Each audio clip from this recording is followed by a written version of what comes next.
de los módulos es R por el módulo de B por el seno del ángulo comprendido. R es esto, que es la distancia, este es el origen de coordenadas y está la distancia, este es el ángulo θ. Si yo hago R por el seno de θ, me da esta distancia, que es la distancia esta que llamo D, ¿eh? Que es una constante, porque es la distancia de perpendicular de la recta al origen de coordenadas. Así que el momento angular de una partícula que se mueve en una línea recta es mv por d, donde d es la distancia de la recta al origen. Por supuesto, la cantidad de movimiento angular depende de la elección de origen de coordenadas. Si yo hubiera elegido el origen de coordenadas acá, sobre la misma trayectoria de la partícula, el momento angular hubiera sido cero, pero lo que importa en física no es el momento angular en sí, sino la variación de su momento, la variación del momento angular. Así que sí, el momento angular depende de la elección del origen de coordenadas.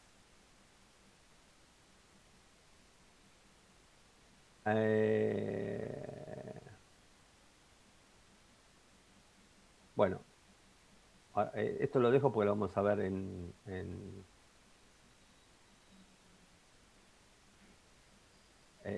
bueno, esto es lo que le decía anteriormente, es que en mecánica cuántica, en el caso atómico, si bien no valen más las leyes de Newton, el momento angular se sigue conservando y se puede definir de una manera... en mecánica cuántica eh, eh, las cantidades se definen de manera distinta, lo que es la posición de una partícula y lo que es el momento se definen de manera un poco más complicada, pero de todas maneras se puede definir lo que es el momento angular, y el momento angular tiene que ver con esto que estamos hablando. En principio tiene que ver con que la fuerza es central entre el electrón y el protón, y es una cantidad conservada porque la fuerza es central, y está asociado con el momento angular del número cuántico L. Bueno, ahora después, ahora vamos a ver cómo esto se aplica más adelante en el problema del movimiento planetario. Bueno, entonces hemos definido el momento angular. Esta definición se la van a tener que aprender de memoria. La definición, como toda definición, hay que aprenderla de memoria. Esta ley es trivial de, de- de derivar. ¿eh? Em, Desde ya les digo que el momento angular es algo que tiene que ver con con el movimiento de rotación, por eso lo vamos a ver, lo vamos a usar bastante ahora en adelante. Acá lo importante es que la variación de momento angular es proporcional al torque, es el producto vectorial de R por F. ¿eh? O sea, no solamente depende de la fuerza, sino también depende de dónde se aplica la fuerza. Eh, Eso es trivial en la vida cotidiana. Si ustedes quieren abrir una puerta, ¿ok? Analicemos el movimiento de una puerta. No, olvídense del picaporte. Imagínense una puerta sin picaporte por el momento. Ustedes tienen que abrir una puerta. Lo que están haciendo al abrir una puerta es un movimiento de rotación, ¿no? Porque la puerta está rotando sobre la bisagra. ¿Ok? Para abrir una puerta, ustedes tienen que aplicar una fuerza. ¿Ok? Eh, Típicamente, ¿en qué parte de la puerta aplican la fuerza ustedes? Un ¿Cerca de la extremo, bisagra o lejos de la bisagra? un extremo, lejos de la bisagra. Claro, aplican la fuerza lejos de la bisagra. Eso es porque cuanto más grande es R, el torque, que es R por F, es mayor. Como abrir una puerta quiere decir cambiar su momento angular, porque el momento angular inicial es 0 y al abrir se está moviendo, entonces está rotando, cambia a un valor no cero, yo tengo que hacer que el momento angular cambie y tengo que aplicar un torque. Si yo aplico un torque, tengo que aplicar una fuerza, pero no es lo mismo que si yo aplico una fuerza al lado de la bisagra, porque el torque es cero, porque la distancia a la bisagra es cero, que si lo aplico lo más lejos de la bisagra posible. Cuanto más lejos lo aplico, menor es la fuerza que tengo que hacer para abrir la puerta. Por eso el picaporte está en el lado opuesto de la bisagra. ¿Ok? Entonces, en el movimiento de rotación, vamos a ver que no solamente es importante la fuerza que se aplica, sino dónde se aplica la fuerza. En general, cuanto más lejos del eje de rotación estemos aplicando la fuerza, mayor va a ser el torque. ¿Ok? Este es el contenido en la vida cotidiana de esta fórmula que está acá. Lo importante también es que cuando el torque es nulo, no hay un torque aplicado,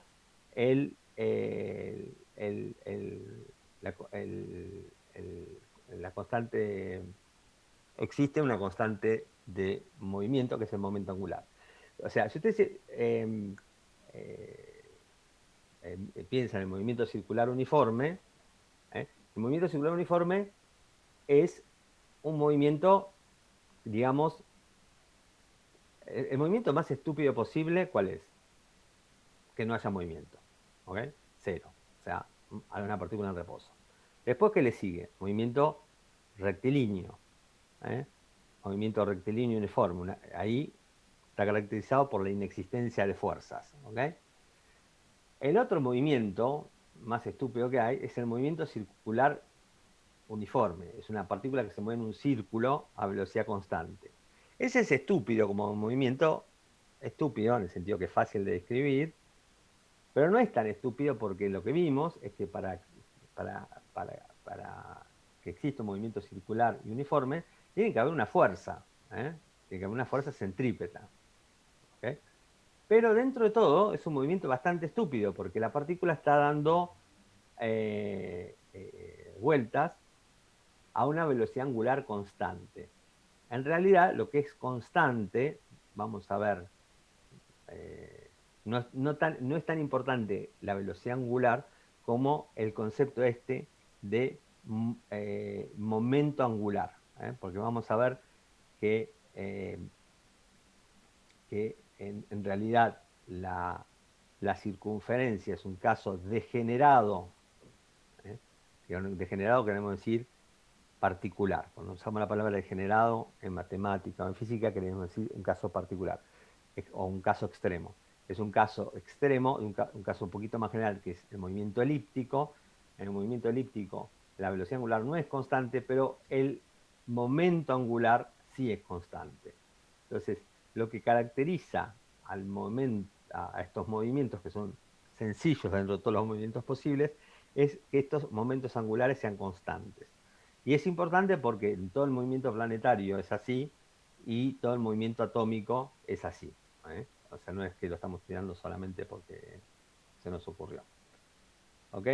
Entonces acá vemos que si la fuerza es central, ¿eh? O sea, no hace falta que la fuerza sea nula. El contenido de esta ecuación es que no hace falta que la fuerza sea nula para que esto sea una constante de movimiento, sino basta con que la fuerza sea central, o sea, con que la fuerza sea central para que esta cantidad sea constante. O sea, L es constante cuando la fuerza es central. ¿Ok? P, cantidad de movimiento lineal, es constante cuando la fuerza es nula.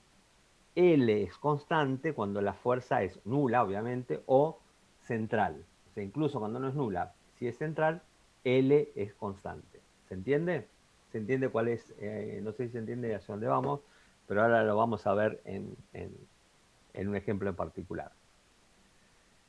Entonces, estamos viendo cantidades físicas que se conservan. El concepto de conservación en física es fundamental. Conservación quiere decir una cantidad que no varía con el tiempo.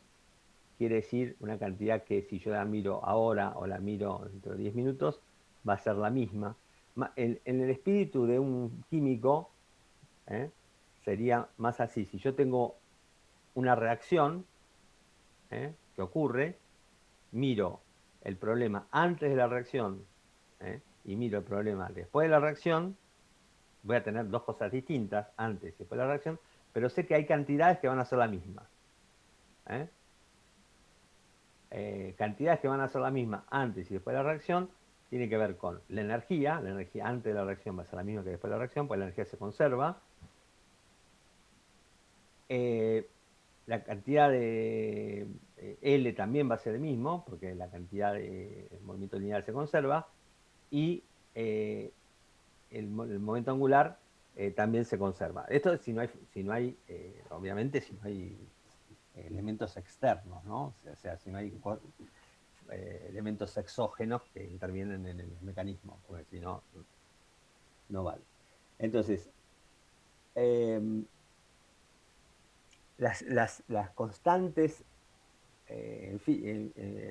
estas cantidades que son constantes en física, que nosotros ya las estamos viendo, son la energía, la cantidad de movimiento lineal y la cantidad de movimiento angular, son fundamentales por varias razones, porque nos permiten resolver problemas en forma más sencilla, eh, pero además porque sobreviven las revoluciones de la física, o sea, el concepto sigue siendo válido en física relativista y en física cuántica, y esto es una cosa que ustedes no van a ver, pero está muy ligado a conceptos fundamentales de simetrías.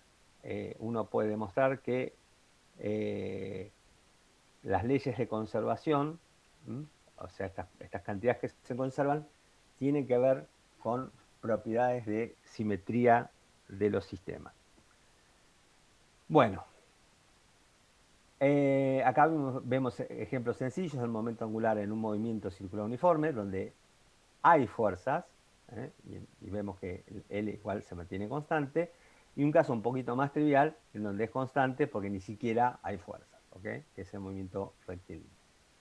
Bueno, esto lo vamos a ver después. Bueno, me parece que ahora, si bien es un poquito temprano para lo usual, como cambiamos de tema, ahora vamos a empezar a ver gravitación. Es un buen momento para hacer el corte ahora, ¿ok? Son las 11:05, así que retomamos 11:20, ¿ok? Ok. Listo.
Bueno, seguimos, ¿están ahí? Sí, profe.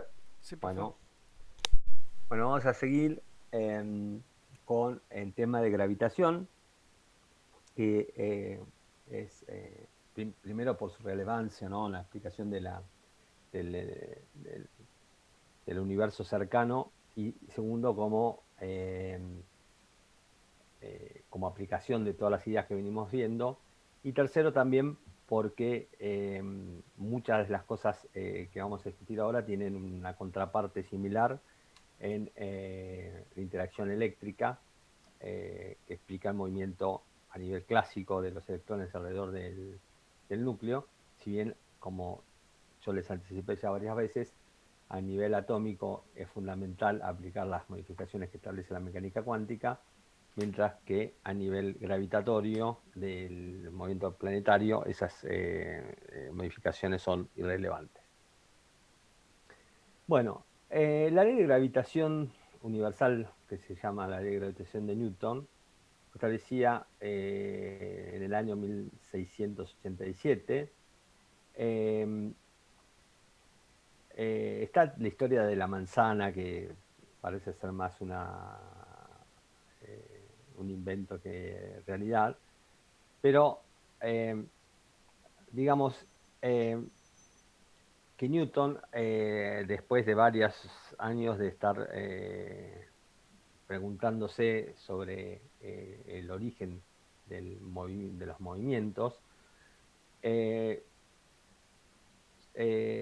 estableció que el origen de la caída de los objetos hacia la Tierra tenía que ver con una atracción que existía entre masas, en este caso la masa de la Tierra y la masa del objeto que se cae.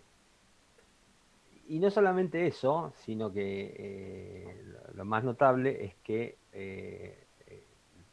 propuso o se dio cuenta que la misma fuerza que era que podía explicar el movimiento de la Luna alrededor de la Tierra y de la Tierra alrededor del Sol y del resto de los planetas, eh, con una ley que tuviera en cuenta la masa de los objetos, la distancia entre los mismos, y además un concepto muy eh,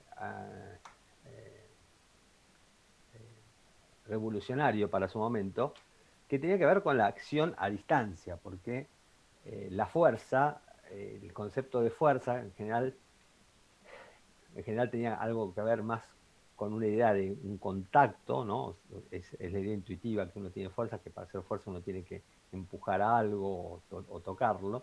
Y esta fuerza es una fuerza a distancia, que se ejerce incluso cuando los cuerpos están lejos los unos de los otros. O sea, es el concepto de fuerza a distancia. Y Newton logró describir esta fuerza de una manera muy sencilla. Acá está escrita en forma matemática, es un poco eh, más, más complicada en forma matemática, ahora la vamos a ver en, qué quiere decir exactamente esto, pero realmente lo que dice esta ecuación es que la fuerza entre dos cuerpos de masa M1 y masa M2 es proporcional al producto de las masas, inversamente proporcional a la separación entre las masas, inversamente proporcional al cuadrado. Acá hay un 2, es el cuadrado de la distancia, y esto es muy importante, que acá sea un 2 y no es un 3, ni 2,5, ni 1,8, es el cuadrado, y está en la dirección de la línea que une las dos masas. R12 acá es un versor, es un vector de módulo 1 que está en la dirección de las masas. Y miren el signo acá, acá esta es la fuerza sobre la partícula 2 ejercida por la partícula 1, está en la dirección contraria al versor R12, es decir, va hacia allá, y acá está el signo, o sea, por eso está acá el signo menos, es una fuerza atractiva.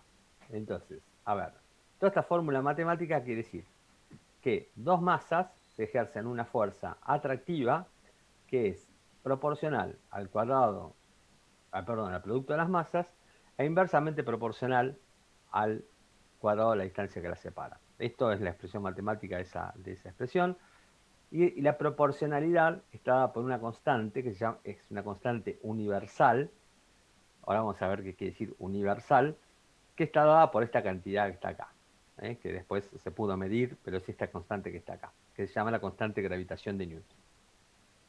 Esta ley es muy simple, fíjense que es multiplicar y dividir, o sea, no involucra las masas y la distancia entre las mismas, y esto se llama una constante universal, porque esta ecuación involucra únicamente las masas, a la gravitación no le importa si esto es aluminio, si es hierro, si es goma, no le importa. O sea, lo único que le interesa es la masa. Si es 1 kilo de hierro, 1 kilo de aluminio, 1 kilo de mercurio, le da, le da exactamente lo mismo. Por eso es tan universal esta ley de gravitación. Solamente aparecen las masas, no le interesa la composición, ni la característica, ni ninguna otra característica de la partícula que no sea su masa. Y la distancia es inversamente proporcional al cuadrado de la distancia, o sea, cuanto más lejos, más débil es la fuerza, y esta, que sea inversamente proporcional al cuadrado de la distancia, después les voy a comentar que es bastante importante, que no sea proporcional a otra potencia que no sea 2. ¿Ok? Entonces, la ley de gravitación de Newton establece entonces que dos masas, cualesquiera que sean, se atraen con una fuerza que es proporcional al cuadrado de las masas e inversamente proporcional al cuadrado de la distancia. Y la manera matemática de escribir esa fuerza, porque como es un vector hay que poner bien las flechitas, es esta que está acá. Este es el producto de las masas, esta es la distancia al cuadrado, y este es el versor que señala la línea que une las partículas, y está hecho, si este es el versor R12, esta es la fuerza 12, que va en sentido contrario al versor este. Obviamente F21 es igual a menos F12 por acción y reacción. ¿Ok? Así de simple, así de simple es la ley de atracción de Newton. Eh, el, les aviso que bueno, van a ver en física 2 que dos cargas eléctricas se ejercen una fuerza muy similar a esta, en donde en vez del producto de las masas aparece el producto de las cargas, aparece igual el cuadrado de la distancia, acá aparece otra constante, porque es otro tipo de fuerza. La diferencia más importante entre las fuerzas eléctricas y gravitatorias es que la fuerza gravitatoria es siempre atractiva, mientras que la fuerza eléctrica puede ser atractiva o repulsiva. Y bueno, la constante que dice qué tan grande es la fuerza también es importante porque va a establecer en qué circunstancias una fuerza es relevante con respecto a otra, dependiendo de la carga, dependiendo de la masa y dependiendo de la situación.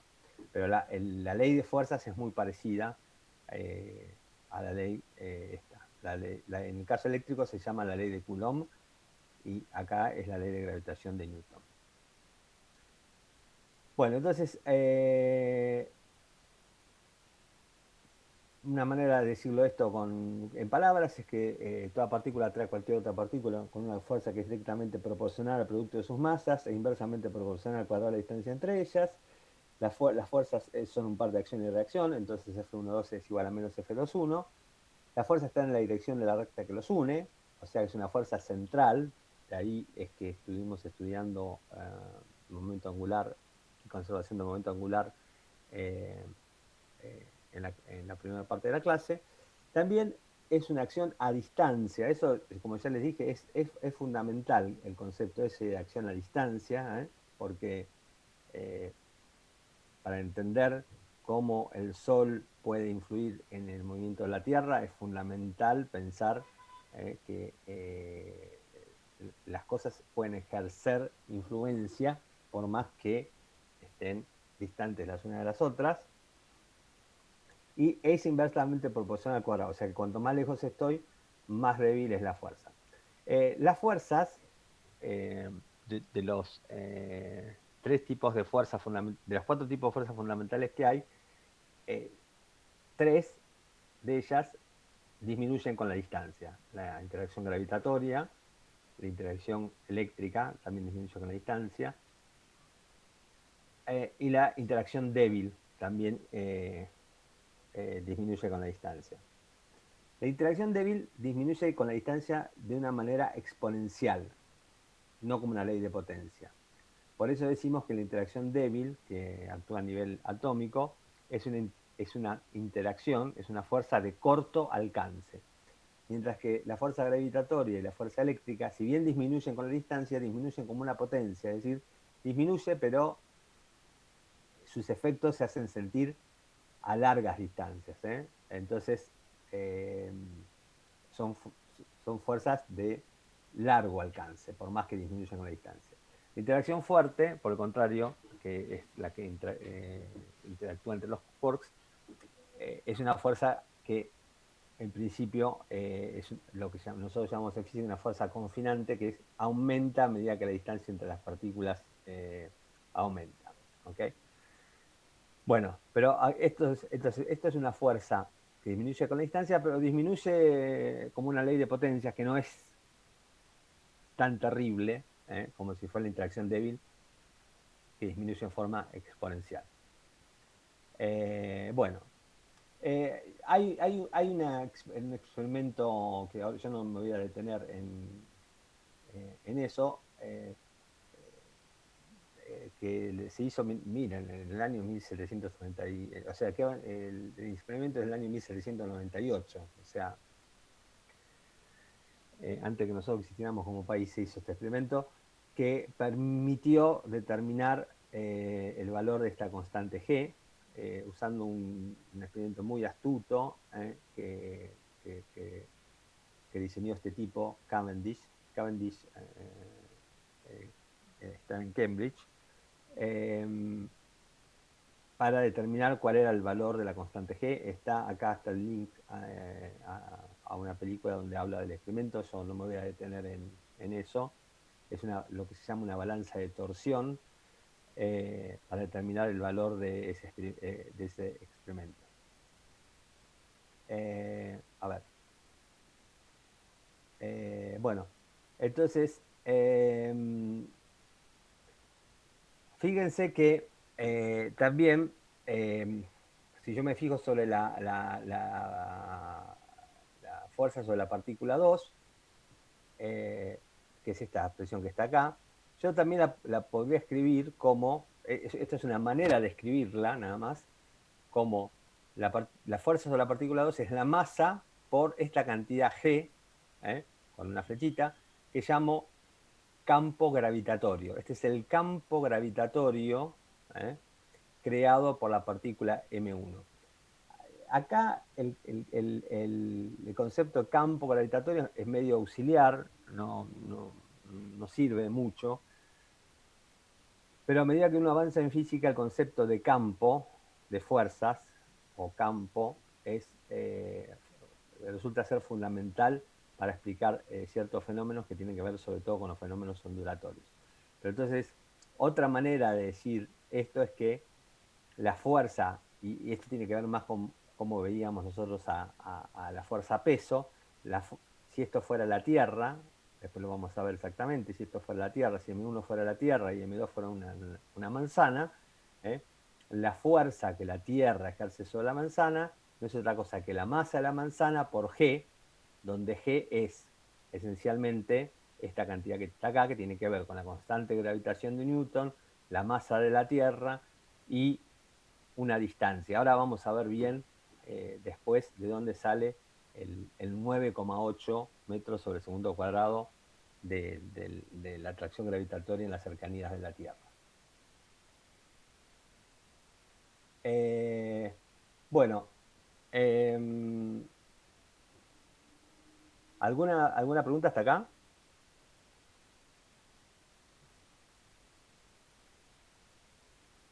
¿no? No, no. Por ahora No, no. no. Por ahora no.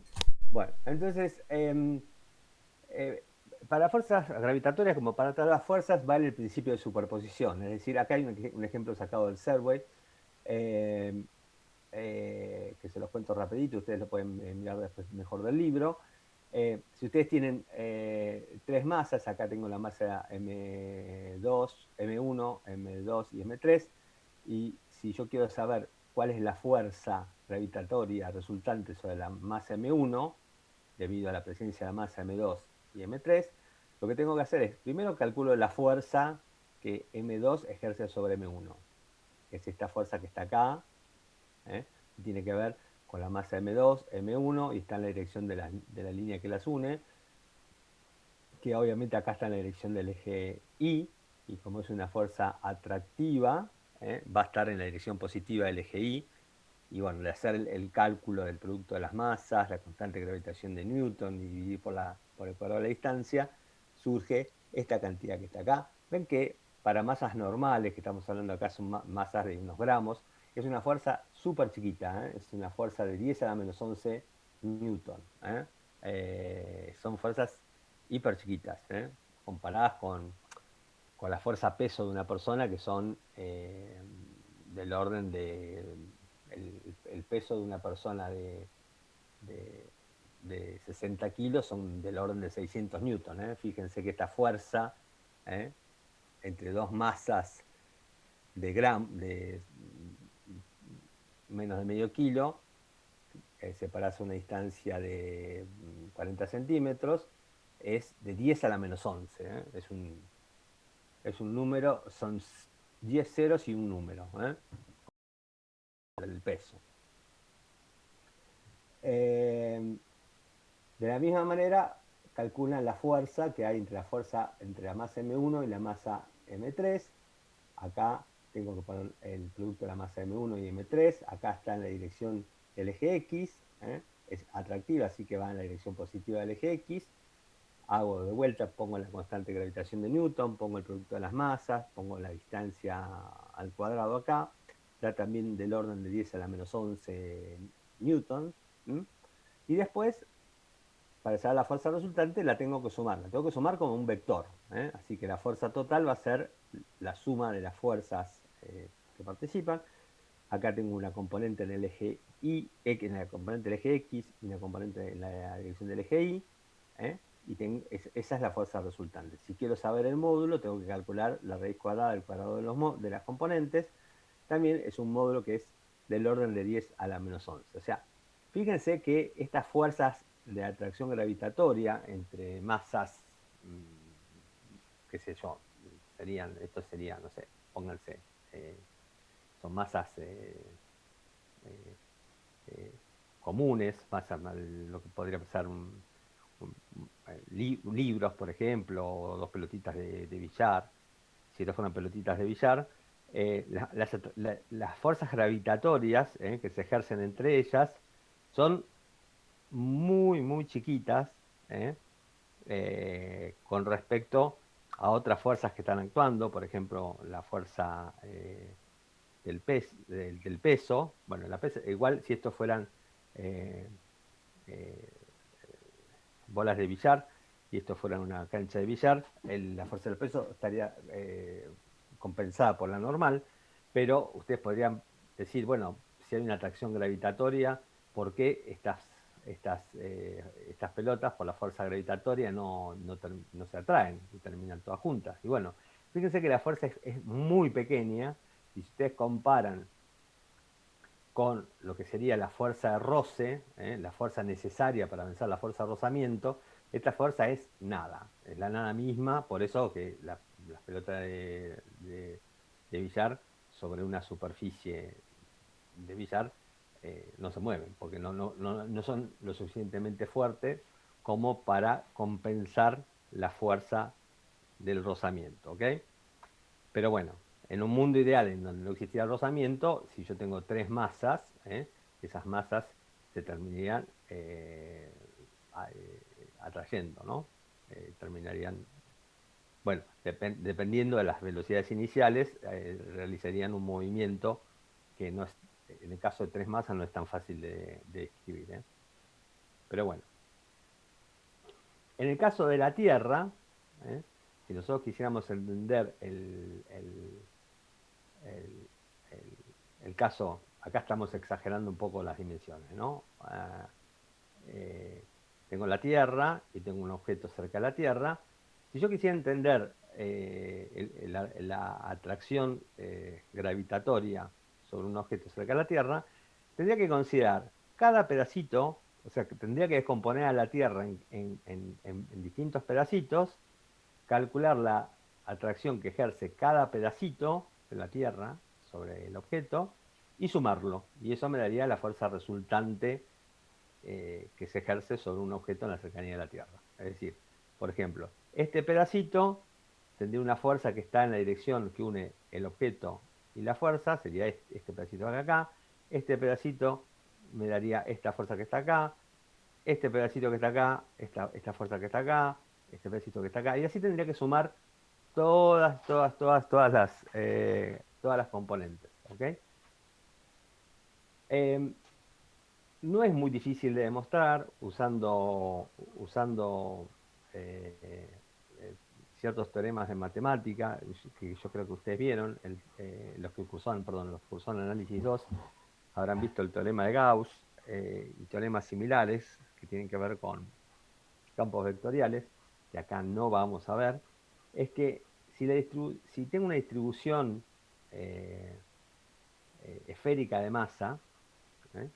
Y estoy mirando la atracción gravitatoria ejercida por esa distribución esférica de masa fuera del radio donde está concentrada la masa, es equivalente la fuerza a que toda la masa, toda esta masa de la Tierra, es como si toda la masa de la Tierra estuviera concentrada en el centro de la Tierra. Si yo quisiera calcular la fuerza que se ejerce sobre este objeto, es equivalente, ¿eh? Si estoy afuera, ¿no? Si estoy por fuera de esta distribución esférica de masa, la fuerza es proporcional, ¿eh? Perdón, es equivalente a un problema en donde toda la masa está concentrada en el centro de la Tierra. ¿Ok? Acá está dicho en palabras, y eso se puede mostrar usando teoremas de matemática que en análisis 2 habrán visto y tal vez vayan a ver ejemplos cuando vean física 2, porque lo mismo pasa con distribuciones de carga. Una distribución finita, lo que nosotros llamamos una distribución finita de carga, puede ser reemplazada por una carga total ubicada en el centro de la distribución esférica. ¿Okay? Eso tiene que ver con cosas que se llaman el teorema de Gauss. Entonces, si yo quiero saber, por ejemplo, si esto fuera la Luna y esto fuera la Tierra, si yo quiero saber cuál es la fuerza gravitacional entre la Tierra y la Luna, me imagino que toda la masa de la Tierra está concentrada en el centro de la Tierra, que toda la masa de la Luna está concentrada en el centro de la Luna, y tengo que calcular, usar la ley de Newton, usando el producto de las masas, la distancia entre los centros de la Tierra y la Luna, y listo. ¿Ok?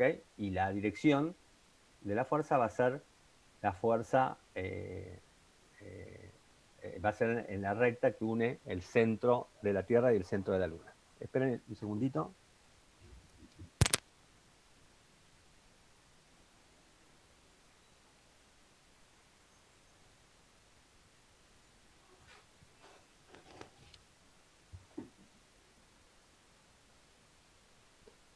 ¿Ok? Entonces, para distribuciones esféricas de masa, podemos reemplazar a la masa como si fuera puntual y considerar que toda la masa está en el centro de la distribución esférica. Eso por el momento me lo tienen que creer, pero se puede demostrar usando teoremas que ven en análisis 2, que tiene que ver con el teorema, no sé cómo lo llaman en análisis 2, el teorema de la divergencia o el teorema de Gauss, los que cursaron análisis 2. El de Gauss. Teorema de Gauss. Bueno, tiene que ver con el teorema de Gauss. Bueno, em, entonces, vamos a ver, ¿eh? Creyendo eso, o sea que para entender la atracción gravitacional de la Tierra, puedo pensar que toda la masa de la Tierra está concentrada en el centro de la Tierra. ¿De dónde surge que la aceleración de la gravedad de un objeto cercano a la Tierra es 9,8 metros sobre segundo? ¿Ok? Perdón, me fui para otro lado. Entonces, tenemos acá la famosa manzana de Newton y vamos a aplicar la ley de atracción gravitacional a la manzana de Newton. Entonces, la manzana de Newton está a una distancia h, a una altura h sobre la superficie de la Tierra. ¿Ok? Entonces, cuando aplicamos la fuerza resultante, es como si toda la masa de la Tierra estuviera concentrada en el centro. Entonces, la distancia que yo tengo que usar es la distancia que hay desde la manzana hasta el centro de la Tierra. Es decir, es el radio de la Tierra más h, que es la distancia sobre la superficie terrestre que está a la manzana. ¿Ok? Entonces, y tengo que poner por un lado la masa de la Tierra y por el otro lado la masa de la manzana. Entonces, la fuerza es la masa de la manzana por lo que habíamos llamado G, y G es la constante de gravitación de Newton por la masa de la Tierra dividido la distancia al cuadrado. Esta distancia al cuadrado es el radio de la Tierra más la altura ¿eh? de la manzana sobre la Tierra. Y esto me indica la dirección, que es apunta hacia el centro de la Tierra. ¿Ok? Entonces acá lo único que tengo que hacer es un poco de matemática bastante trivial, que es eh, manejar un poquito este término que es 1 sobre la distancia al cuadrado. 1 sobre la distancia al cuadrado es 1 sobre el radio de la Tierra más la altura sobre la superficie de la Tierra al cuadrado. Y eso lo voy a escribir de una manera un poco más astuta. Saco RT de factor común. Entonces acá me saca un RT al cuadrado, el radio de la Tierra. Y acá me queda 1 más h, que es la altura sobre la superficie terrestre, dividido RT al cuadrado. Y acá me falta, perdón, me falta un paréntesis. Perdón. Acá hay...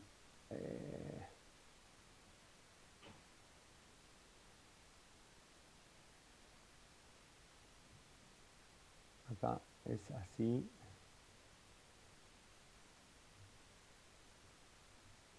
Ahí. Entonces esto me queda así. Ah, me queda así. Me queda 1 sobre RT al cuadrado. Y acá me quedó 1 sobre, como RT lo saqué, el factor común, acá me queda h sobre RT. Y esto está elevado al cuadrado. Y acá tengo 1 más algo chiquitito al cuadrado. Y acá usan lo que habíamos visto la otra vez, que es el desarrollo de Taylor. Si yo tengo 1 más algo chiquitito al cuadrado, ¿eh? esa cantidad se puede aproximar como 1 menos 2 veces por el algo chiquitito. No sé si eso lo ven como... ¿Se acuerdan de que vimos desarrollo de Taylor? Expansión en serie. No, no sería más. No, porque está bien que me lo preguntes, pero yo lo que les estoy diciendo, a ver si lo voy a escribir acá. A ver, voy a tratar de escribir el desarrollo en serie a ver si puedo. Uno, espera, tengo que poner, set, equation, 1 más epsilon, más un epsilon, epsilon bueno, 1 más x al cuadrado a un factor beta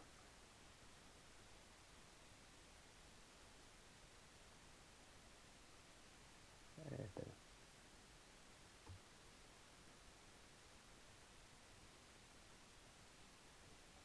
Eso es igual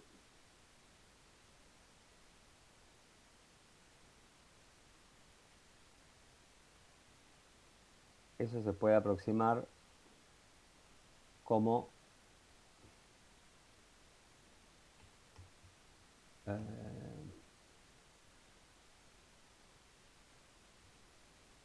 ah, acá no sé qué pasó. Eh, ahí sí. Esperen que tengo que poner insert equation.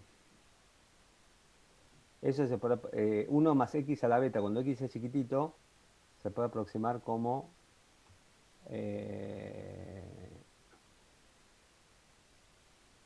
1 más beta por x. Esa es la expresión. Esto se los dejo para que lo demuestren.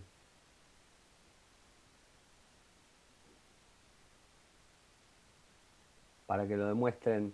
Si x es chiquitito, 1 más x a la beta siempre se puede aproximar como 1 más beta por x. Acá lo que yo tengo es 1 más x a la menos 2, ¿ok? Porque está dividiendo. Entonces 1 más x a la menos 2 es 1 menos 2x, ¿ok? Sí, sí, sí. Que es menos, además, si lo piensan un poquito, tiene que ser así, porque 1 más algo tiene que ser menor que 1, ¿sí? Entonces es 1 menos algo positivo, ¿ok? Esto igual, esto lo pueden hacer usando expansión en serie de potencias. Entonces, me queda que si yo tengo un objeto que está en la cercanía de la superficie terrestre, la fuerza va a ser m2 por g, donde g es esencialmente g por mt dividido el radio de la Tierra al cuadrado por 1 menos 2 por h dividido rt. Ahora, el radio de la Tierra es 6.000 y pico de kilómetros, ¿ok? Y supongamos que nosotros estamos tirando una manzana desde, no sé, 100 metros de altura, que ya de por sí es una altura bastante grande. 100 metros, que son 0,1 kilómetros, dividido a 6.300 kilómetros, este término es prácticamente despreciable, ¿ok? ¿Se dan cuenta? Si yo estoy considerando que la manzana está a 100 metros, que es un edificio altísimo, tengo 0,1 kilómetro dividido a 6.300 kilómetros, es un número chiquitísimo. Así que la fuerza es m2 por g, donde g es este término que está acá, es la constante de Newton por la masa de la Tierra dividido el radio de la Tierra al cuadrado. ¿Ok? Ahora ustedes usan que la masa de la Tierra es esta que está acá, después podemos discutir cómo saben que la masa de la Tierra es esta, es esto, que el radio de la Tierra son 6.371 kilómetros, usan que la constante g es lo que yo les dije antes, que lo determinó Cavendish, y les da que g por m dividido el radio de la Tierra al cuadrado es precisamente 9,8 metros sobre segundo. ¿Okay? Esta es precisamente la aceleración de la gravedad en la superficie terrestre. Viene de este término que está acá. Ven que ese 9,8 resulta de la combinación mágica de la constante de gravitación de Newton, la masa de la Tierra y el radio de la Tierra. Si ustedes estuvieran en la Luna, hicieran esto, cambia la aceleración de la gravedad, porque G es la misma, la Luna, en la Tierra, en el Sol, en Marte, en la misma. Pero cambia la masa del planeta y cambia el radio del planeta. Entonces, la gravedad en cada planeta va a resultar de esta combinación que está acá, la masa del planeta y el radio. O sea, la aceleración de la gravedad en cualquier planeta va a ser g, que es la constante de gravitación universal, por la masa del planeta dividido el radio del planeta al cuadrado. ¿Ok? Y después va a haber correcciones, correcciones que tienen que ver con la altura que están de la superficie terrestre. Esto quiere decir que el valor de G va a cambiar, no es el mismo a nivel del mar que en el Himalaya, a la altura del Himalaya. Pero igual, la corrección es muy pequeña, porque ya a la altura más grande que hay en la Tierra, que puede ser en el Himalaya, son, pónganle, no son, pero pónganle que son 7.000 metros, son 7 kilómetros, ¿ok? O sea, 7 kilómetros dividido 6.300, la corrección es prácticamente nula, ¿ok? Entonces, si están en cualquier lugar de la superficie terrestre, este término de corrección es prácticamente despreciable. ¿Ok?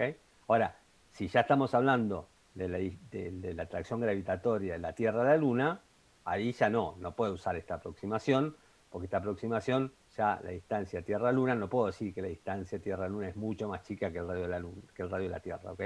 Tengo que usar la ecuación entera de la gravitación de Newton. ¿Se entiende? Así que bueno, ahora ya saben. Bueno, acá está hecho el cálculo. Si tomáramos una altura de 10.000 metros, que es mucho más alto que cualquier montaña que hay en la Tierra, 2H sobre RT es 0,03. O sea, es una corrección del 3 por 1000. Es una variación del 3 por 1000 a la aceleración de la gravedad. Sería una corrección en el tercer decimal. Así que bueno, difícil de medir en forma, bueno, se puede medir, pero difícil. Igual acá hay aproximaciones de suponer que la distribución, la densidad de la Tierra es uniforme, que no es necesariamente el caso, pero bueno. El 9,8 sale, 9,8, los dos primeros números salen bastante bien. Bueno, ¿alguna duda hasta acá?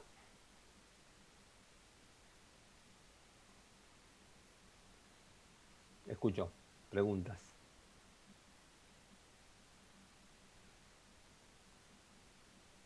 ¿Alguna duda? Porque la ¿No? fórmula Sí. de esfuerzo está dividida sobre el módulo de la distancia. Porque el Eh, módulo es no el suena módulo de la positivo ya. distancia, el módulo de distancia al cuadrado. ¿Es eso lo que me Ok, preguntás? sí. O sea, Sí. ¿por qué el módulo? No es como redundante.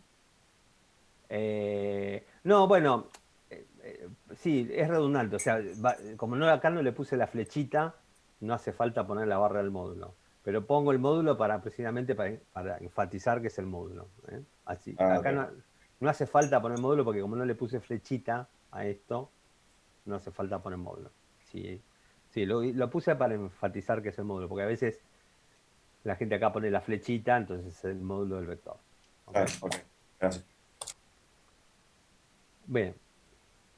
Bueno, la ley de Newton no solamente explica, yo no sé, la verdad que en este momento, no sé, tendría que chequear si Newton ya tenía. Los datos del radio de la Tierra sí se tienen desde el año cero, porque se había medido, creo que de la época de los griegos. Eh, la masa de la Tierra no sé si ya se conocía en ese momento, supongo que no sé. O sea, no sé si Newton pudo calcular esta cantidad a partir de su ecuación. Eh, pero bueno, la gran genialidad de Newton, acuérdense que al mismo tiempo Newton ya estaba creando todo el análisis que ustedes están estudiando, ¿no? El análisis uno y análisis 2 y había escrito sus leyes, fuerza igual a masa por aceleración y todo eso, ¿no? O sea, además se dio cuenta de esto, de la gravitación, eh, y se dio cuenta además que es un salto bastante grande, ¿no? De decir que la misma fuerza que es responsable de que un objeto se caiga en la cercanía de la Tierra, sea el mismo que explique por qué la Luna orbita alrededor de la Tierra y por qué la Tierra orbita alrededor del Sol. ¿Eh? Es un salto de intuición increíble. Y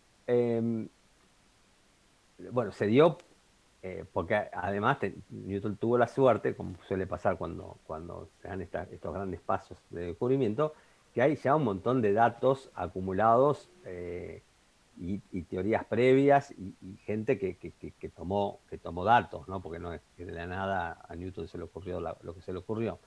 Ya existían,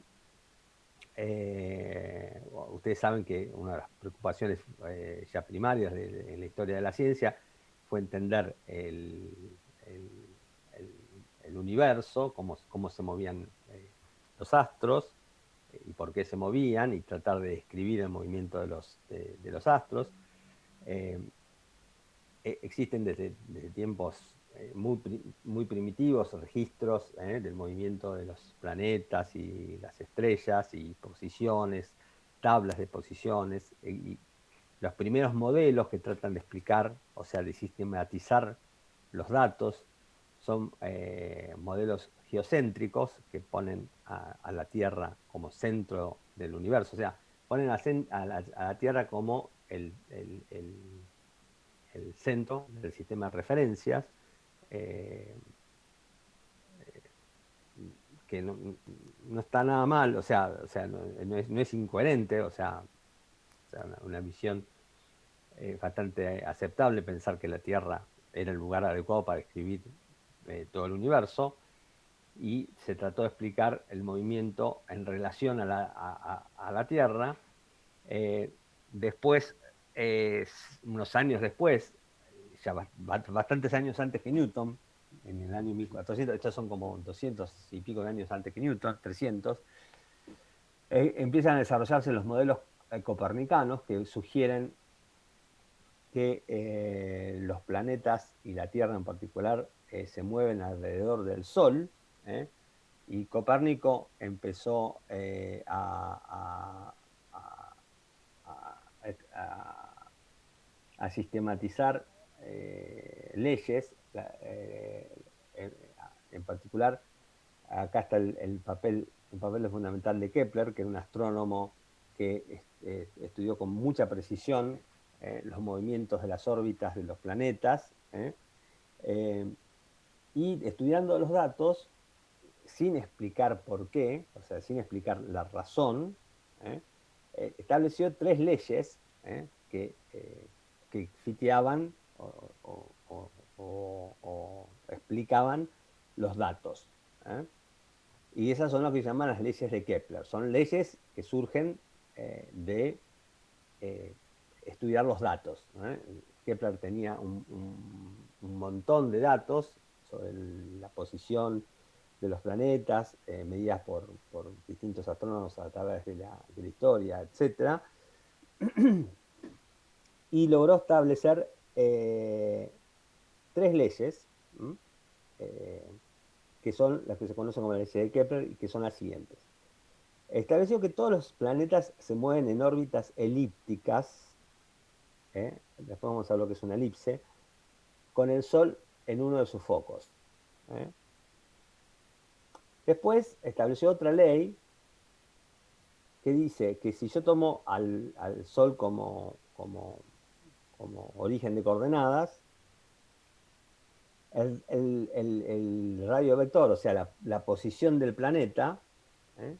barre áreas iguales en intervalos de tiempos iguales. O sea, si yo me fijo en la posición de un planeta en un tiempo t, y me fijo la posición del planeta un día después, el área que barrió el vector que describe el movimiento es la misma si yo miro a partir de ese día por otro día más. O sea, en tiempos iguales barre áreas iguales.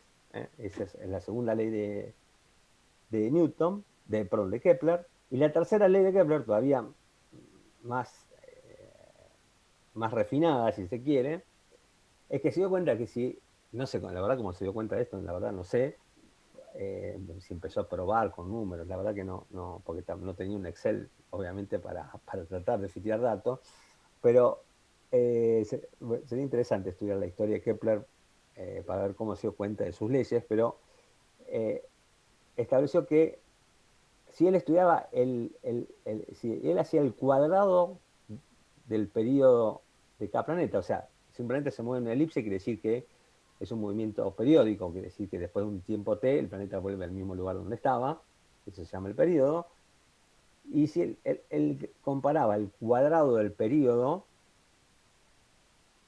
el cuadrado del periodo es proporcional al cubo del semieje mayor de la órbita. ¿Okay? O sea, el cuadrado del periodo es proporcional al cubo del semieje de la órbita. Esto ya lo hizo Kepler, sin computadora, sin Excel, sin tablas para fitear, solamente con los datos que él poseía, que eh, eh, tengan en cuenta que en ese momento tampoco existían, ahora en este preciso momento no me acuerdo cuándo se inventó la imprenta, pero debe ser alrededor de ese momento. Definitivamente no existía internet para buscar los datos. No sé si ya existía la imprenta. ¿Alguno se acuerda cuando se creó la imprenta? Cultura general. Creo que alrededor del 1500, pero ahora lo busco en Google. Dale, buscalo mientras que yo... eh, porque si no estaba en la imprenta quiere decir que los datos estaban recopilados en libros que se escribían a mano, ¿no? O sea, no circulaban de manera masiva. 1440. 1440, bueno, no sé los datos que disponía Kepler si circulaban en forma masiva o los tenía porque estaban en el lugar justo, pero bueno, logró establecer estas tres leyes que son muy precisas, ¿no? O sea, que la órbita es elíptica, que el radio vector barre áreas iguales en tiempos iguales, y esta que todavía es todavía más precisa, que dice que el cuadrado del periodo es proporcional al semieje de la órbita elíptica. Nosotros como somos más brutos que Kepler, no, en realidad porque no tenemos mucho tiempo, porque lo podríamos hacer bien, pero no tenemos mucho tiempo. Acá vamos describimos lo que es una elipse. Yo no sé si ustedes vieron elipse ¿Ustedes ven geometría en álgebra? ¿Ven elipse? ¿Ven esto en alguna materia? ¿Lo que es una elipse? ¿No? Sí, los Más o menos. análisis. ¿En Y el análisis análisis. lo ven? Ujú. Bueno, en mi época había una materia llamada geometría analítica donde veíamos todas estas cosas, pero bueno, no importa. Una elipse se la pueden imaginar así. Eligen dos puntos, ¿sí? Que se llaman focos. Los ponen donde quieran. Y atan un hilo en un extremo de cada uno de los focos, ¿sí? Y mueven el hilo y la punta del hilo va a describir una elipse. Esto quiere decir que la suma de las distancias, estas distancias, R1 y R2, se mantiene constante. O sea, para R1 más R2 es una constante para cada punto de la elipse. Esa es por definición lo que se llama una elipse. Los puntos F1 y F2 se llaman los focos de la elipse y uno puede, esto se llama el eje mayor y esto se llama el eje menor, B es el eje menor, A es el eje mayor, y uno puede demostrar que se satisface que si este es el centro de la elipse, A cuadrado es igual a B cuadrado más C cuadrado. Esta es la ecuación de una elipse, ¿ok? A es el eje mayor, B es el eje menor y C es la distancia centrofoco. La excentricidad de una elipse se define como C sobre A, es decir, qué tan qué tan excéntrica es la elipse, o sea, qué tan achatada es la elipse, tiene que ver con esa cantidad acá. Bueno, nosotros nos vamos a hacer los tontos y en vez de elipses vamos a trabajar como si el movimiento de los planetas fuera circular, no una elipse, porque la matemática es más difícil, pero la física es prácticamente la misma. Entonces, vamos a cambiar ligeramente a la ley de Kepler y vamos a pensar a la ley de Kepler como que todos los planetas se mueven en órbitas circulares alrededor del Sol, que está en el centro. El radio vector dibujado desde el Sol al planeta va a áreas iguales en tiempos iguales, y el cuadrado del periodo orbital de cualquier planeta es proporcional al cubo del semieje mayor. Acá, como estamos en una circunferencia, el semieje mayor es lo mismo que el semieje menor y lo mismo que el radio. ¿Ok? Así que vamos a hacer a trabajar un caso particular de ley de Kepler, en que en vez de elipses tenemos circunferencia. La circunferencia es un caso particular de elipse en donde la excentricidad es cero, ¿no? Porque el foco coincide con el centro. O sea, C es cero y A es igual el eje mayor es igual al eje menor. La elipse, por eso decimos que la circunferencia es una elipse degenerada, ¿no? Es una elipse con los dos ejes iguales. En ese caso, es más, es más fácil. Bueno, en el caso que realmente consideremos las leyes de Kepler como son, él dice que un planeta se mueve en una órbita elíptica, el Sol está en un foco, es decir que si esta fuera la órbita de la Tierra, se movería en forma elíptica alrededor del Sol de esta manera. ¿Ok? O sea, va a haber un momento en que la Tierra está más cerca del Sol y un momento en que la Tierra va a estar más lejos del Sol. El momento que la Tierra está más cerca del Sol se llama perihelio, y cuando está más lejos del Sol se llama afelio. ¿Ok? Ojo acá, porque este es un error que incluso es muy común en la gente, en la gente en el día a día, que incluso el año pasado salió publicado en el diario, en estos días, bueno, cualquier diario es una porquería lo que hay acá, pero salió publicado la explicación de las estaciones, salió explicada de la siguiente manera. El diario creo que era Infobae, que es una bosta, pero bueno, sacó un artículo que después lo corrigió, diciendo que el perihelio, que es el momento entre el planeta y el Sol está a una distancia mínima, corresponde a la estación de verano, y el afelio, que es el momento en que el planeta está en su distancia máxima, corresponde a la estación de invierno. Eso es una barbaridad, ¿no? ¿Les resulta evidente por qué es una barbaridad? ¿O no?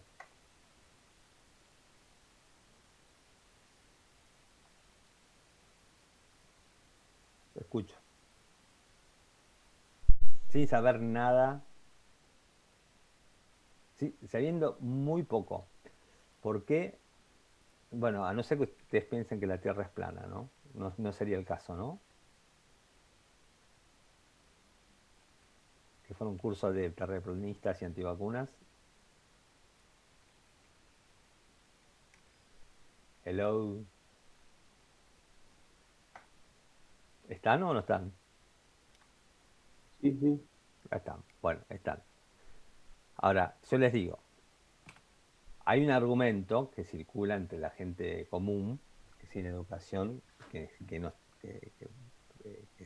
si no las critico, que decir, eso no tienen por qué saber que está mal, pero ustedes ya se deberían dar cuenta que hay un problema con este argumento. Yo digo, la Tierra se mueve alrededor del Sol, el Sol está en un foco, el verano es cuando la Tierra está más cerca del Sol, el invierno es cuando está más lejos. ¿Por qué está mal ese argumento de entrada?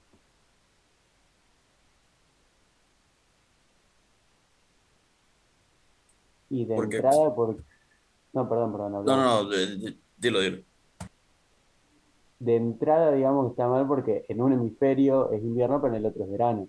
O Ok, sea, bien. Ahí ya me doy cuenta, puedo saber, puedo no entender por qué es verano y por qué es invierno, pero ahí me doy cuenta que ese no puede ser el argumento para explicar las estaciones, porque si no, tendría que ser verano en los dos hemisferios al mismo tiempo e invierno en los dos hemisferios al mismo tiempo. Así que ese no es la explicación de las estaciones. ¿Ok? La explicación de las estaciones es un poco más compleja y tiene que ver con que el eje de rotación de la Tierra está inclinado respecto al plano de la órbita. ¿Ok? Entonces, bueno, eso es más complejo y una persona común no tiene por qué entender justo por qué en el hemisferio norte, verano, en el hemisferio sur, invierno. Eso es un poco más complejo. Pero si es algo que sí cualquiera puede entender que está mal, es que no puede ser esa la explicación, porque si no tendría que ser verano en todo el mundo al mismo tiempo, invierno a, eh, eh, al mismo tiempo. De hecho, la excentricidad de la órbita terrestre es tan pequeña que el afelio y el perihelio no afecta en forma sustancial a las estaciones. ¿Ok? Así que eso no tiene que ver con las estaciones. Así que bueno, nada, eso.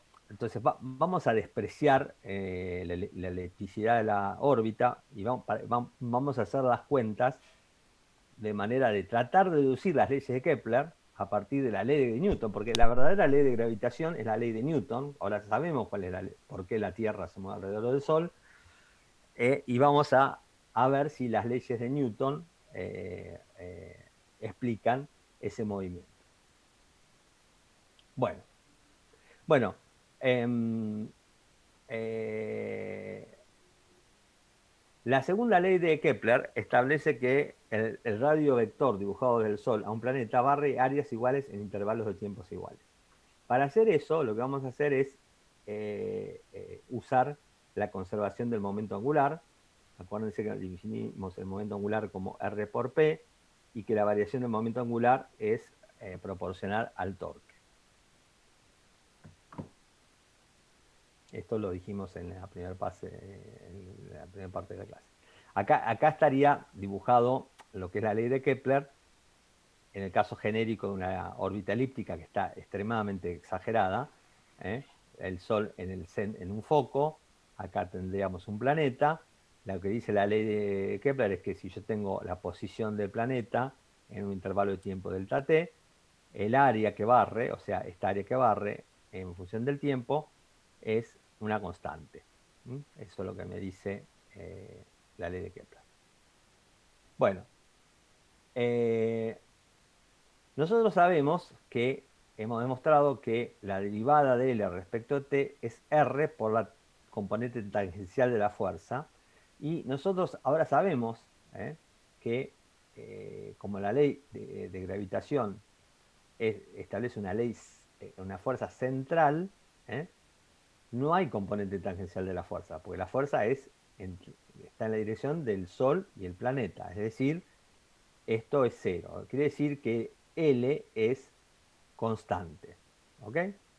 Ahora, por otro lado, calculemos el área que barre esto que está acá. El área, si esto es un paralelogramo, como yo les dije, y esto es un delta R que se movió el planeta, el área de este paralelogramo es la mitad perdón, el área de este triángulo, que es el área subtendida cuando se mueve el planeta, es la mitad del área de este paralelogramo. Y la mitad del área de este paralelogramo es un medio de, precisamente de este lado, producto vectorial delta R. O sea, es un medio de R, producto vectorial delta R. Entonces, si yo quiero, y si yo ahora escribo delta R como la velocidad por delta T, que delta R es de B a dt, me queda que el área es un medio de R por delta B diferencial de T.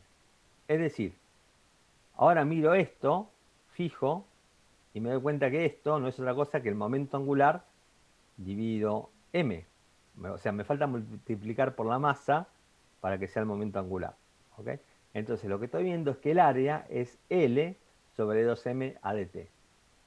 Entonces, la derivada de A respecto de t, a ver si está, o sea, la derivada del área respecto a dt, que es el área por unidad de tiempo, es proporcional al momento angular.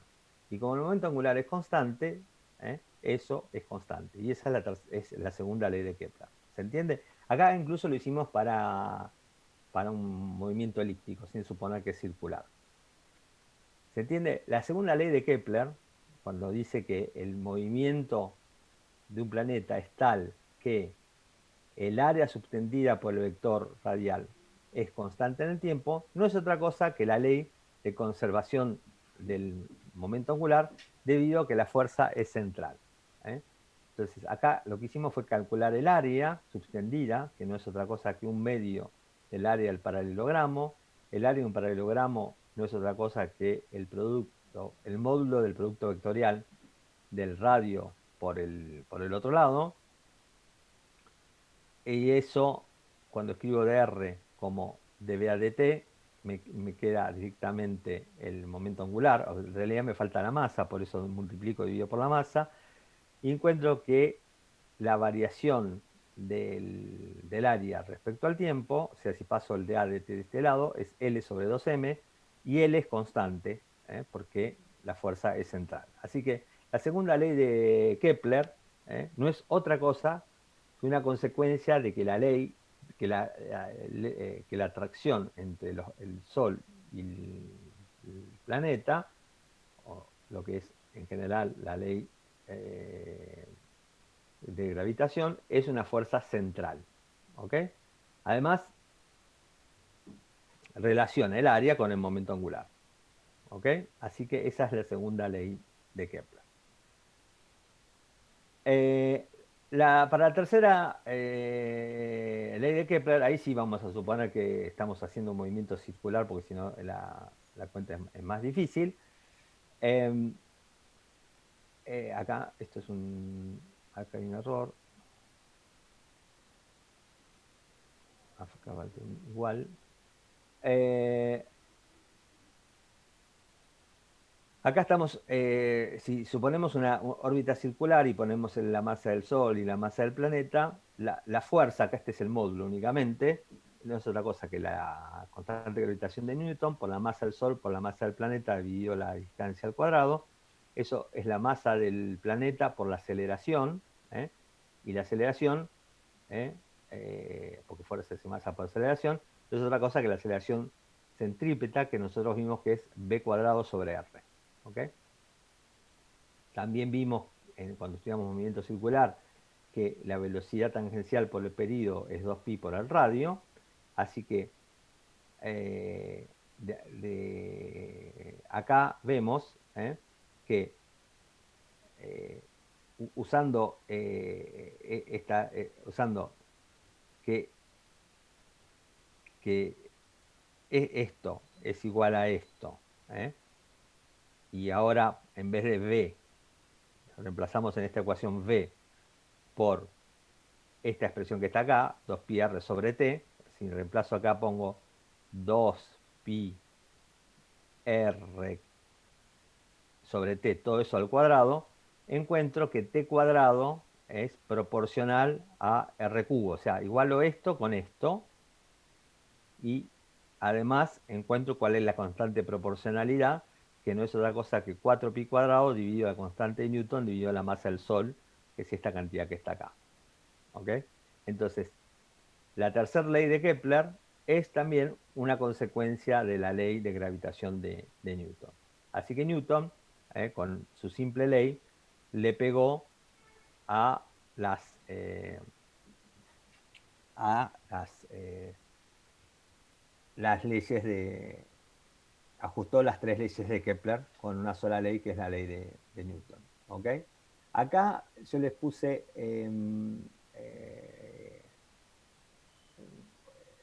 los datos de los planetas en serio. Acá está la masa de los planetas, los radios, los periodos de revolución, la distancia media y el t cuadrado sobre r cubo, que debería ser constante y el mismo para todos. Da bastante bien. Fíjense, nosotros dijimos que tiene que ser 2.97 por 10 a la menos 3.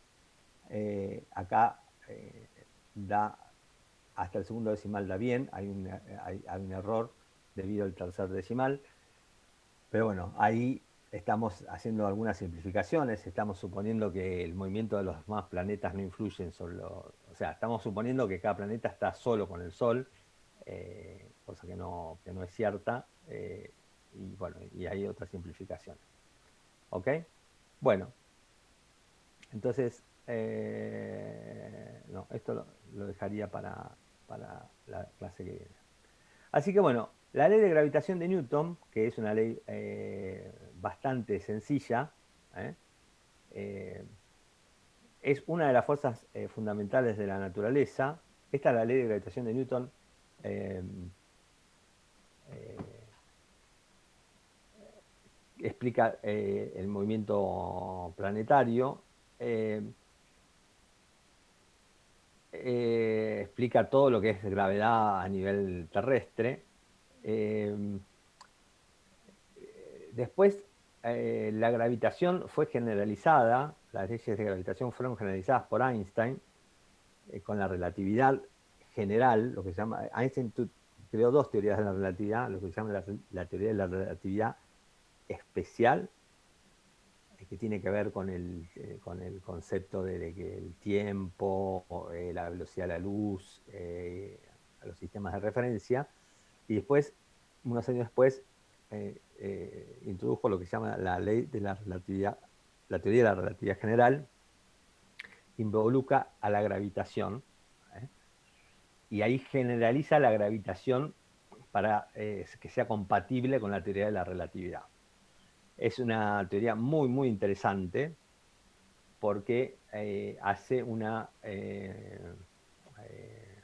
relación muy inquietante entre la gravitación y la geometría. ¿eh? Establece cosas como que la gravitación determina la geometría del, del espacio-tiempo y en particular la gravitación determina la curvatura del espacio-tiempo. La teoría de la gravitación de Einstein es, digamos, hace compatible que es una generalización de la teoría de Newton, tiene a la teoría de Newton como un caso particular, que sirve para... o sea, la teoría de Newton empieza a fallar cuando las cosas se empiezan a mover muy rápido. Incluso tiene problemas para explicar el movimiento, algunas correcciones de los planetas más externos del sistema solar. Y bueno, a nivel de cosmología, ya cuando las cosas empiezan a mover mucho más rápido, también tiene problemas más serios. Esos problemas se solucionan con los problemas de la relatividad general de Einstein, que son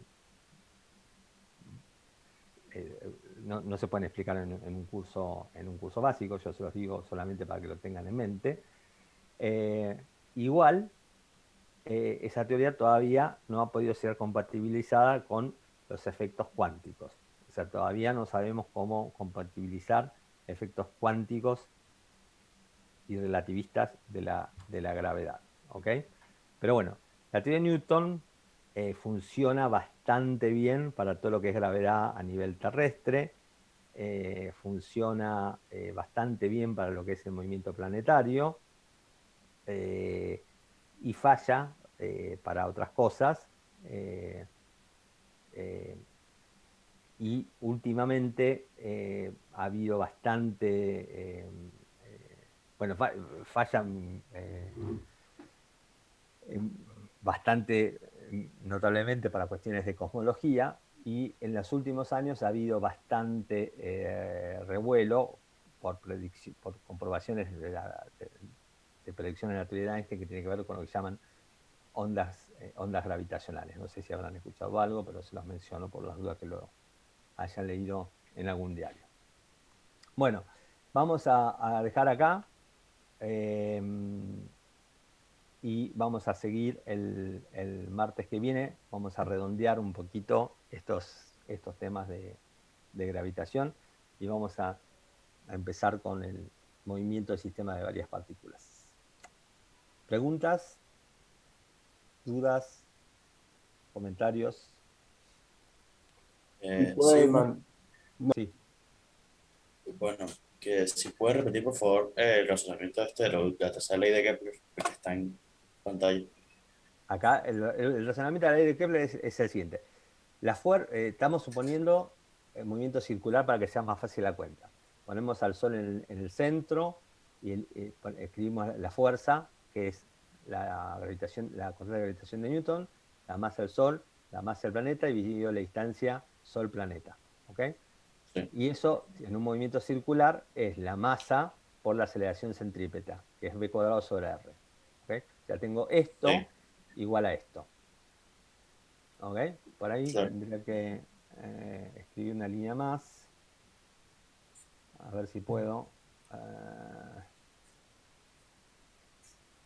Eh, en realidad acá tendría que escribirla sin el menos, porque estoy escribiendo en módulo. Y entonces tendría que escribir una línea más. A ver si me sale acá, donde tacho esto que está acá. Ahora, igualo esto que está acá. ¿Ok? Entonces, de sacar esto con esto. Y además, sí, perdón,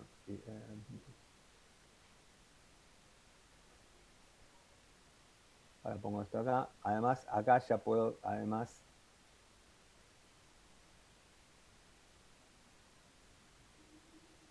puedo, ya que estoy, simplificar la masa del planeta, que no tiene nada, que se me va de los dos lados. ¿Ok? ¿Ok? Llego a esta conclusión. Y además, acá puedo sacar el R2 y acá me queda el R. Saco el R. ¿Ok? Entonces llego a esta conclusión. Ahora reemplazo en esta ecuación.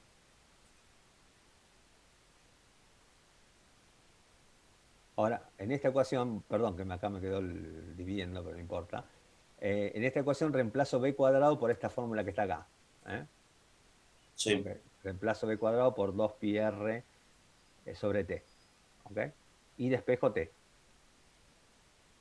¿Okay? ok, Y entonces me queda que fíjate que acá me queda b cuadrado, entonces me va a quedar t cuadrado. Acá tengo un r y acá tengo un r cuadrado que me va a quedar un r cubo. Entonces me queda que t cuadrado es proporcional al r cubo. O sea, si yo meto esta fórmula acá, obtengo esta fórmula de acá. ok, ¿La ves? Pues, ahora sí, cuando lo prolijo, después sí se los paso ya más prolijo esto. O sea, más detallado. Pero en realidad lo que estoy haciendo es despejo b de acá, lo pongo acá y despejo t cuadrado. Y entonces me ok, queda, fíjate que lo único que me va a quedar es, lo único que me queda es pi, el 4pi cuadrado que viene de acá, el m, la masa del Sol y g. ¿Eh? Es lo único que me queda como constante. ¿Ok? sí, Así que bueno, perfecto. Gracias. de ahí sale. ¿Alguna otra pregunta? ¿No? Bueno, si no hay más preguntas, paramos acá. ¿Eh? Y seguimos hoy es viernes, seguimos el martes. ¿Ok? Ok, profe. Bueno, Ok, bueno, listo. Buen fin de semana. luego. Hasta Buen fin luego. de...